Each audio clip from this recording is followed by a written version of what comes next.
افلا یتدبرون القرآن، تدبر قرآن، مولانا امین احسن اصلاحی۔ سورۃ الحشر، آگے آیات 18 تا 24 کا مضمون۔ آگے خاتمہ سورہ کی آیات ہیں جن میں خطاب اگرچہ لفظاً عام مسلمانوں سے ہے لیکن روئے سخن خاص طور پر منافقین ہی کی طرف ہے۔ ان کو متنبہ فرمایا گیا ہے کہ ہر شخص کے لیے سب سے زیادہ سنجیدگی کے ساتھ غور کرنے کا اصل مسئلہ یہ ہے کہ کل جو روز حساب آنے والا ہے اس کے لیے اس نے کیا کیا اور کیا کر رہا ہے۔ اللہ تعالیٰ ہر شخص کے ہر قول و فعل سے اچھی طرح باخبر ہے۔ وہ ہر ایک کو اس کے ایک ایک عمل کا بدلہ دے گا۔ ساتھ ہی ان کو آگاہ فرمایا گیا ہے کہ یہود کی طرح اللہ کو بھلا نہ بیٹھو۔ جو لوگ اللہ کو بھلا بیٹھتے ہیں وہ اللہ کا کچھ نہیں بگاڑتے بلکہ وہ خود اپنے ہی خیر و شر سے بالکل اندھے بن کے رہ جاتے ہیں۔ یاد رکھو کہ اہل دوزخ اور اہل جنت کے درمیان جو فرق ہوگا وہ کوئی معمولی فرق نہیں ہوگا، اس کو سہل انگاری سے نظر انداز کر دیا جائے بلکہ یہ بہت بڑا فرق ہوگا۔ فوز و فلاح صرف اہل جنت کو حاصل ہوگی، دوسروں کے لیے ابدی خسران کے سوا کچھ بھی نہیں ہے۔ پھر ان کو یہ آگاہی بھی دے دی گئی ہے کہ جہاں تک اتمام حجت کا تعلق ہے کوئی کسر نہیں چھوڑی گئی ہے کہ لوگ اللہ کے آگے کوئی عذر پیش کر سکیں۔ یہ قرآن جو سنایا جا رہا ہے ایسی چیز ہے کہ اگر یہ پہاڑ پر بھی اتارا جاتا تو بھی اپنی تمام سختی اور صلابت کے باوجود خشیت الہی سے وہ شک ہو جاتا۔ جن کے دل اس سے متاثر نہیں ہو رہے ہیں وہ یاد رکھیں کہ یہ قرآن کا قصور نہیں ہے بلکہ یہ خود ان کے دلوں کی قساوت ہے کہ وہ اس سے پسیج نہیں رہے ہیں۔ اس طرح کے قسی القلب کسی چیز سے بھی متاثر ہونے والے نہیں ہیں۔ آخر میں اللہ تعالیٰ کی صفات کا آئینہ لوگوں کے سامنے رکھ دیا گیا ہے کہ وہ اس کے سامنے کھڑے ہو کر اپنے حاضر و مستقبل، اپنے خیر و شر، اپنے عقائد و اعمال اور اپنے مال و انجام کا جائزہ لیں اور اپنے ظاہر و باطن کو اپنے رب کی صفات کے تقاضوں کے مطابق بنائیں اور سنواریں، ورنہ وہ اپنے وجود کو اپنے لیے لعنت بنا لیں گے۔ اس روشنی میں آیات کی تلاوت فرمائیے۔ اعوذ باللہ من الشیطان الرجیم، بسم اللہ الرحمن الرحیم۔ یا ایہا الذین آمنوا اتقوا اللہ ولتنظر نفس ما قدمت لغد واتقوا اللہ ان اللہ خبیر بما تعملون۔ ولا تکونوا کالذین نسوا اللہ فانساہم انفسہم اولئک هم الفاسقون۔ لا یستوی اصحاب النار واصحاب الجنہ، اصحاب الجنة هم الفائزون۔ لو انزلنا هذا القرآن على جبل لرأيته خاشعا متصدعا من خشية الله وتلك الأمثال نضربها للناس لعلهم يتفكرون۔ هو الله الذي لا إله إلا هو عالم الغیب والشہادۃ هو الرحمن الرحیم۔ هو اللہ الذی لا الہ الا هو الملک القدوس السلام المؤمن المہیمن العزیز الجبار المتکبر۔ سبحان اللہ عما یشرکون۔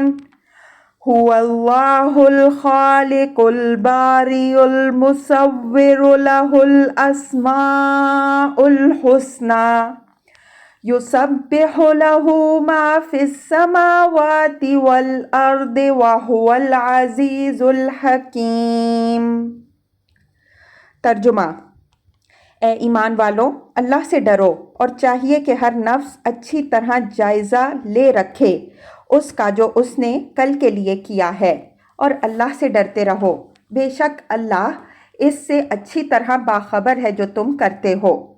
اور تم ان لوگوں کی طرح نہ بن جاؤ جو اللہ کو بھول بیٹھے تو اللہ نے ان کو خود ان کی جانوں سے غافل کر دیا۔ یہی لوگ اصلی نافرمان ہیں۔ دوزخ میں پڑنے والے اور جنت میں جانے والے یکساں نہیں ہوں گے، جنت والے ہی کامیاب ہونے والے بنیں گے۔ اگر اس قرآن کو ہم کسی پہاڑ پر اتارتے تو تم دیکھتے کہ وہ خشیت الہی سے پست اور پاش پاش ہو جاتا۔ اور یہ مثالیں ہم لوگوں کے لیے بیان کرتے ہیں تاکہ وہ سوچیں۔ وہی اللہ ہے جس کے سوا کوئی معبود نہیں، غائب اور حاضر کا جاننے والا، وہ رحمان اور رحیم ہے۔ وہی اللہ ہے جس کے سوا کوئی معبود نہیں، بادشاہ، یکسر پاک، سراپا سکھ، امن بخش، معتمد، غالب، زوراور، صاحب کبریائی۔ اللہ پاک ہے ان چیزوں سے جن کو لوگ اس کا شریک ٹھہراتے ہیں۔ وہی اللہ ہے نقشہ بنانے والا، وجود میں لانے والا، صورت گری کرنے والا۔ اسی کے لیے ساری اچھی صفتیں ہیں۔ اسی کی تسبیح کرتی ہیں جو چیزیں آسمانوں اور زمین میں ہیں، اور وہ غالب و حکیم ہے۔ الفاظ کی تحقیق اور آیات کی وضاحت۔ یا ایھا الذین آمنوا اتقوا اللہ ولتنظر نفس ما قدمت لغد واتقوا اللہ ان اللہ خبیر بما تعملون۔ خطاب با اعتبار الفاظ اگرچہ عام مسلمانوں سے ہے، لیکن موقع و محل بتا رہا ہے کہ روح سخن اصلاً ان منافقین ہی کی طرف ہے جن کی کمزوریاں اس سورہ میں شروع سے زیر بحث ہیں۔ ان کو آخر میں گویا اس حقیقت الحقائق کی طرف توجہ دلائی جا رہی ہے جس سے غفلت نفس کی تمام بیماریوں کی جڑ اور جس کی یادداشت تھی انسان کی تمام عقلی و روحانی اور اخلاقی بیماریوں کا واحد علاج ہے۔ فرمایا کہ اے لوگوں جو ایمان لائے ہو، تمہارے ایمان کا لازمی تقاضا یہ ہے کہ اپنے رب سے ڈرتے اور اپنے اعمال کا برابر جائزہ لیتے رہو کہ کل جو روز حساب آنے والا ہے اس کے لیے تم نے کیا تیاری کی ہے۔ ڈرتے رہو کی تاکید اس لیے فرمائی کہ کوئی اس غلط فہمی میں نہ پڑا رہے کہ یہ دنیا کوئی کھیل تماشا ہے جو یوں ہی ختم ہو جائے گا۔ یہ یوں ہی نہیں ختم ہوگا بلکہ اس کے بعد جزا و سزا بھی ہے جو لازمی ہے۔ روز قیامت کو لفظ غد سے تعبیر کیا گیا ہے جس سے مقصود اس کے قرب اور اس کی قطعیت کی طرف اشارہ کرنا ہے کہ اپنے اعمال کا محاسبہ کرنے میں دفع الوقتی سے کام نہ لو کہ ابھی بہت دن پڑے ہیں۔ جب وقت قریب آ جائے گا تو دیکھ لیں گے، وہ دن دور نہیں ہے۔ جس طرح آج کے بعد کل ہے اسی طرح اس کو بھی آیا ہی سمجھو۔ واتقوا اللہ ان اللہ خبیر بما تعملون۔ معاملہ کی اہمیت کی طرف متوجہ کرنے کے لیے اتقوا اللہ کو پھر دہرایا اور اس کے بعد اس حقیقت کی یاد دہانی فرمائی کہ اس غلط فہمی میں نہ رہو کہ خدا تمہارے کسی عمل سے بے خبر ہے، وہ تمہارے ایک ایک قول و فعل سے واقف ہے۔ اس وجہ سے سلامتی اسی میں ہے کہ جو کچھ کرو یہ پیش نظر رکھ کر کرو کہ تمہارا یہ عمل خدا کے علم میں رہے گا اور ایک دن تمہیں اس کی جزا یا سزا ملنی ہے۔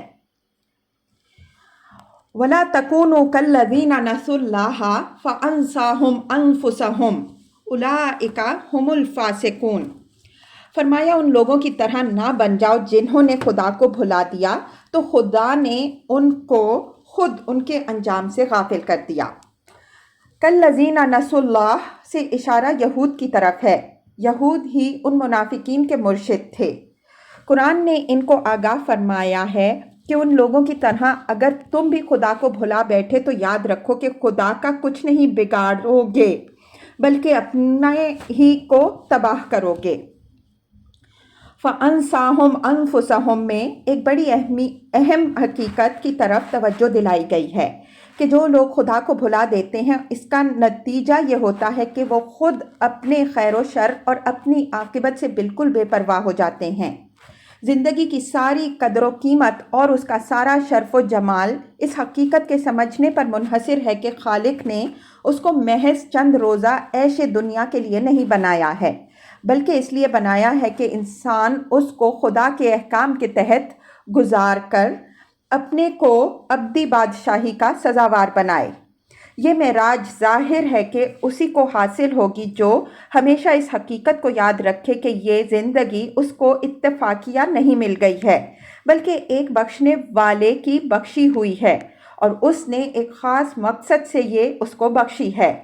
اگر اس مقصد کے تحت میں اس کو گزاروں تب تو یہ عظیم ابدی نعمت ہے، اور اگر اس مقصد کو بھلا بیٹھا تو یہ آپ سے آپ ایک ابدی لعنت بن جائے گی۔ اولئک ھم الفاسقون، فرمایا کہ خدا کے اصل نافرمان یہی لوگ ہیں۔ انہوں نے خدا کو بھلایا تو خدا کے ساتھ اپنی زندگی کے تعلق کی نوعیت بھی بھول بیٹھے، جس کا نتیجہ یہ نکلا کہ وہ خدا کے بالکل ہی نافرمان بن گئے۔ اس سے خدا کی یاد کی حقیقت بھی واضح ہوئی کہ اس کی اصل روح یہ ہے کہ آدمی اس تعلق کی نوعیت کو ہمیشہ اپنے سامنے مستحضر رکھے جو اس کے اور اس کے رب کے مابین ہیں۔ اسی کے استحضار سے یہ یاد زندگی پر اثر انداز ہوتی ہے۔ اگر یہ چیز نہ ہو تو یہ یاد کچھ نتیجہ خیز نہیں ہوتی، بلکہ یہ بالکل رسمی سی چیز بن کر رہ جاتی ہے جس کا ہونا نہ ہونا دونوں یکساں ہوتا ہے۔ لا یستوی اصحاب النار و اصحاب الجنہ، اصحاب الجنۃ ھم الفائزون۔ یہ ایک اور نہایت اہم حقیقت کی طرف توجہ دلائی ہے جس کو پیش نظر رکھنا زندگی کی حقیقی قدر و قیمت سمجھنے کے لیے ضروری ہے۔ وہ یہ کہ اہل جنت اور اہل دوزخ کے درمیان جو فرق ہوگا وہ ایسا نہیں ہے کہ اس کو اہمیت نہ دی جائے۔ آج خواہشات نفس سے مغلوب ہو کر اگر کوئی جنت اور دوزخ کے تفاوت کو محسوس نہیں کر رہا ہے تو اس کو یہ بات یاد رکھنی چاہیے کہ دونوں میں صرف ڈگری کا فرق نہیں ہے کہ کسی نہ کسی درجے میں اہل دوزخ کی زندگی پر بھی قناعت کی جا سکے، بلکہ دونوں کے درمیان ابدی نقمت اور ابدی رحمت کا فرق ہوگا۔ فوز و فلاح صرف اہل جنت کے لیے خاص ہوگی، اہل دوزخ کے لیے لعنت اور عذاب کے سوا کچھ بھی نہیں ہے۔ لو انزلنا ھذا القرآن علی جبل لرأیتہ خاشعا متصدعا من خشیۃ اللہ وتلک الامثال نضربھا للناس لعلہم یتفکرون۔ یہ ان منافقین کو زجر و ملامت ہے کہ جہاں تک تعلیم و تذکیر اور اتمام حجت کا تعلق ہے اللہ نے تمہارے لیے کوئی کسر نہیں چھوڑی ہے۔ یہ قرآن ایسی چیز ہے کہ اگر پہاڑ جیسی سخت اور بے حس چیز پر بھی اتارا جاتا تو وہ بھی خشیت الہی سے سرفکندہ اور پاش پاش ہو جاتا، لیکن تم ایسے سنگ دل اور ٹھس ہو کہ تمہارے دل ذرا بھی اس سے متاثر نہیں ہو رہے ہیں۔ وَتِلْكَ الْأَمْثَالُ نَضْرِبُهَا لِلنَّاسِ لَعَلَّهُمْ يَتَفَكَّرُونَ۔ فرمایا کہ یہ تمثیلیں ہم اس لیے بیان کر رہے ہیں کہ لوگ اپنے حال پر غور کریں کہ اگر ایسی مؤثر چیز بھی ان کے دلوں پر اثر انداز نہیں ہو رہی ہے تو اس میں قصور اس شے کا نہیں بلکہ صرف ان کے دلوں کی قساوت کا ہے، اور پھر وہ اس معاملے پر بھی غور کریں کہ جب ان کے دلوں کی قساوت اس درجے بڑھ گئی ہے تو ایسا نہ ہو کہ اللہ تعالیٰ اپنی سنت کے مطابق ان کے دلوں پر بھی اسی طرح مہر کر دے جس طرح اس نے یہود کے دلوں پر کر دی تھی۔ یہ مضمون مختلف اسلوبوں سے قرآن کے دوسرے مقامات میں بھی بیان ہوا ہے۔ ہم بعض مثالیں پیش کرتے ہیں تاکہ اس کا اصل رخ نگاہوں کے سامنے آ جائے۔ سورہ بقرہ میں یہود کے متعلق فرمایا ہے ثم قست قلوبکم من بعد ذلک فہی کالحجارۃ او اشد قسوۃ وان من الحجارۃ لما یتفجر منہ الانہار وان منها لما یشقق فیخرج منہ الماء وان منها لما یہبط من خشیۃ اللہ وما اللہ بغافل عما تعملون۔ البقرہ آیت 74۔ پھر اس کے بعد تمہارے دل سخت ہو کر پتھر کی مانند ہو گئے، بلکہ اس سے بھی سخت، اور پتھروں میں سے تو بعض ایسے بھی ہیں جن سے نہریں پھوٹ پڑتی ہیں، اور بعض ایسے ہیں جو پھٹ جاتے ہیں اور ان سے پانی جاری ہوتا ہے، اور ان میں سے ایسے بھی ہیں جو اللہ کی خشیت سے گر پڑتے ہیں، اور تم جو کچھ کرتے ہو اللہ اس سے غافل نہیں ہے۔ اسی طرح سورہ حدید میں انہی منافقین سے متعلق فرمایا جن سے یہاں بحث ہے، أَلَمْ يَعْنِ لِلَّذِينَ آمَنُوا أَن تَخْشَعَ قُلُوبُهُمْ لِذِكْرِ اللَّهِ وَمَا نَزَلَ مِنَ الْحَقِّ وَلَا يَكُونُوا كَالَّذِينَ أُوتُوا الْكِتَابَ مِن قَبْلُ فَطَالَ عَلَيْهِمُ الْأَمَدُ فَقَسَتْ قُلُوبُهُمْ وَكَثِيرٌ مِّنْهُمْ فَاسِقُونَ۔ کیا ان لوگوں کے لیے جو ایمان لائے ہیں ابھی وقت نہیں آیا کہ اللہ کی یاد دہانی اور جو حق نازل ہوا ہے اس کے آگے ان کے دل جھک پڑیں اور وہ ان لوگوں کی طرح ہو کے نہ رہ جائیں جن کو اس سے پہلے کتاب دی گئی تو ان پر ایک مدت گزر گئی اور ان کے دل سخت ہو کے رہ گئے اور ان میں سے بتھیرے نافرمان تھے۔ استاذ امام رحمۃ اللہ علیہ کے بعض اشارات سے معلوم ہوتا ہے کہ وہ اس آیت کو اِنَّا عَرَضْنَا الْأَمَانَةَ عَلَى السَّمَاوَاتِ وَالْأَرْضِ وَالْجِبَالِ فَأَبَيْنَا أَن يَحْمِلْنَهَا وَأَشْفَقْنَا مِنْهَا وَحَمَلَهَا الْإِنسَانُ إِنَّهُ كَانَ ظَلُومًا جَهُولًا۔ الاحزاب آیت 72۔ اور ہم نے اپنی امانت آسمانوں اور زمین اور پہاڑوں کے سامنے پیش کی تو انہوں نے اس کے اٹھانے سے انکار کیا اور اس سے ڈرے اور انسان نے اس کو اٹھا لیا، بے شک وہ ظلم کرنے والا اور جذبات سے مغلوب ہو جانے والا ہے، کی روشنی میں لیتے ہیں۔ اس میں شبہ نہیں کہ اسی کے ایک پہلو کی وضاحت اس کی روشنی میں بھی ہوتی ہے، لیکن البقرہ اور الحدید کی مذکورہ بالا آیات سے اس کا ہر پہلو واضح ہو جاتا ہے۔ قرآن نے اس کو تمثیل سے تعبیر فرمایا ہے۔ تمثیل میں مبالغہ یا تخیل کا کوئی سوال نہیں پیدا ہوتا، بلکہ صرف یہ دیکھا جاتا ہے کہ ایک معنوی حقیقت ایک مادی پیرایہ میں بیان اور ممثل ہو کر سامنے آ گئی یا نہیں۔ اس پہلو سے دیکھیے تو معلوم ہوگا کہ یہ تمثیل ایک نہایت ہی اعلیٰ اور بلیغ تمثیل ہے۔ لا رأیتہ میں خطاب عام بھی ہو سکتا ہے، لیکن اس کا مخاطب اگر نبی صلی اللہ علیہ وآلہ وسلم کو مانیے تو اس آیت کے اندر حضور صلی اللہ علیہ وآلہ وسلم کے لیے بہت بڑی تسلی بھی ہے کہ اگر تمہاری دعوت سے یہ لوگ متاثر نہیں ہو رہے ہیں تو اس میں تمہارا کوئی قصور نہیں۔ جو قرآن تم ان کو سنا رہے ہو یہ تو وہ خیر ہے کہ اگر کسی پہاڑ پر بھی اتارا جاتا تو وہ بھی اللہ کی خشیت سے سرنگوں اور دو نیم ہو جاتا، لیکن ان لوگوں کے دل پتھر سے بھی زیادہ سخت ہیں کہ وہ اس سے کوئی اثر نہیں لے رہے۔